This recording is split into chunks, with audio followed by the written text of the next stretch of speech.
Global happenings today. We communicate. We analyze global news. Stay tuned. Hello beautiful people, welcome back to our channel. Fubara's fate now is fully sealed. Don't forget that some few hours ago, Wike and Fubara were seen with the president in Aso Rock alongside the suspended lawmakers, Rivers State Assembly members, all shaking hands with all smiles. Everyone suspected, just as I suspected, that there will be conditions. Let's find out the 4 very stringent conditions that Fubara signed. I do not know how his supporters and followers will react to this, but let's dive into the newspaper to find out the fate of Fubara's political future, not just now, even of his tomorrow. But before going to the newspaper, kindly subscribe to our channel now. An agreement was reached during a closed-door meeting held Thursday night at the presidential villa in Abuja. Now, in attendance were Minister of the Federal Capital Territory, Wike, Governors Fubara, Sim Fubara, Martin Mehile, the suspended Speaker of the Rivers State House of Assembly, and a few other lawmakers from Rivers State as her House of Assembly. And according to multiple sources within the presidency, is quoted, it said the meeting marked a significant breakthrough in Tinubu's effort to restore political stability in Rivers State following a prolonged power struggle between Fubara and his political godfather, Wike. However, the deal came with steep conditions that considerably reduces the governor's political leverage. The arrangement is clear. 1. No second term. 2. No local government control, and a host of others, and peace will return, a source familiar with the negotiations reportedly said. Now, another insider added that the president made it very clear that Rivers cannot afford a prolonged crisis. The deal is about restoring calm, but it comes at a steep cost for Fubara. One of the central conditions of the agreement is that Fubara will serve out the remainder of his 4-year tenure, but will not be eligible to contest in 2027 election. Based on what? Let's continue anyway. Now, in return, all impeachment proceedings against him by the State Assembly faction loyal to Wike will be dropped.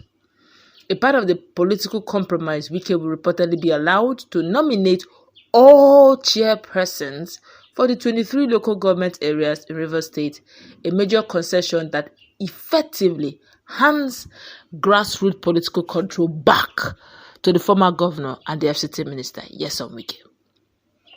Wike is the real winner here. By controlling the local government chairman, he retains significant influence over the state political machinery, which will be crucial for 2027, a presidential source noted. Now, additionally, Fubara is reported to have agreed to pay all outstanding allowances and entitlement owed to the 27 pro-Wike lawmakers who were previously suspended. Now, the legislators led by Amehile had defected to the All Progressive Congress APC amid the political crisis, but continued to claim their seats in the assembly, a move that led to ongoing legal dispute. Now, the political rift between Fubara and Wike has destabilized the government or governance in the oil-rich state since late 2023. The feud, primarily over control of the state political structure, saw both sides engage in intense battles for dominance. Fubara, seeking to assert his authority as the sitting governor, pushed back against Wike's attempt to maintain control over the machinery he built during his 8-year tenure as governor. The crisis led to multiple impeachment threats, the fracturing of the Rivers State House of Assembly, and a general state of political paralysis. Tinubu's earlier effort to mediate peace had failed, prompting a drastic intervention in March 2025. On March 18, President Tinubu declared a state of emergency in Rivers State, citing protracted political impasse. He suspended Governor Fubara, his deputy Ngozi Odo, and all members of the Rivers State Assembly for 6 months. A sole administrator, a retired naval chief Ibokete Ibas, was appointed to run the state's affairs. Fubara's 6 month suspension is expected to end in September, and with this new arrangement, his return to office appears to be secured, although with significant compromises. Now, one of the conditions also that was not listed in this, which is actually from grapevine, from the sources of Wike's camp, is the fact that all Fubara's loyalists, particularly his commissioners and some of, of course, his local government chairman are all gone, and Edison Ehis, which I actually didn't believe Edison Ehis would be among this whole arrangement, will not also feature in. I don't know what Fubara was thinking. He had his reasons for doing what he did. But sincerely speaking, I think he would have thought about it, or this is the very reason. And when they said that he will not be eligible to contest in 2027, I'm beginning to wonder, is it under Nigerian constitution? What is his offense? What is that thing that he is not qualified for? As a Nigerian and as a Riverian, he is entitled to contest, to vote and be voted for. But he used his own hands and said that they would tell him not to. Now imagine how the likes of former Obi chairman, that's the person of will feel. All of that gone. All he's thinking of, he says, it's for the calm of Rivers. It's not for the calm of Rivers. Rivers people were totally with you. You did it because you just wanted to continue with the tenor.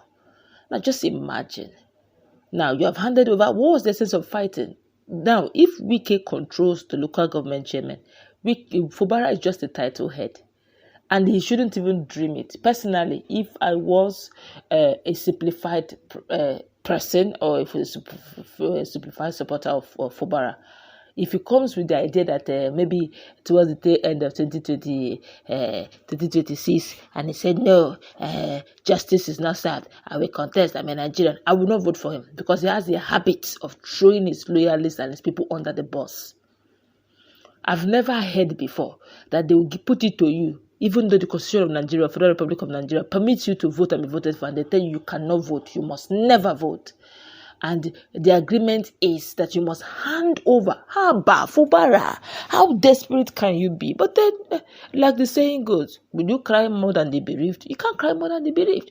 If Fubara now, look at the likes of Edison Ehis, the likes of former chairman Hiowo, and I can tell you, if this all has been done, all those illuminate, oh my good God, these guys will be big boys. Now imagine, just imagine, don't just imagine it. Now he has been barred. According to them, they have their laws now are they superimpose, and they are even more powerful than the Nigerian constitution, and they are bad for Fubara never to contest as a sitting governor again. Never to contest as a sitting governor again. At least not 2027. And yet, the suspended lawmakers will definitely retain back their seat. Maybe all 27 of them. Of course, Okojumbo can never get back to his seat again. Somebody replace him. All of this gone. If Okojumbo knew, why did he put himself in the line? Edison Ehis, all this one gone. If Edison Ehis knew that this is how Fubara would play it, he would have been loyal to Wike once and for all and still retain his seat. All of this gone. All those dancing and shaking body, all gone for nothing because they follow who know no road. It's so painful. And all of this negotiation, you couldn't even bring anyone to the table. You came in, Fubara came into the negotiation table like a lamb being led to the slaughter. There was no negotiation. Fubara did not go there to negotiate. He went there to beg. He went there to be spoken to. He said the first time that it was slavery. It's a lie. That one was preamble. Wait for the real deal. All those people who are expecting 100,000 naira every December, alalam, it has gone. You better start praying for another thing. Let's see how it plays. Let's go wrap it up. Let's meet in the comments.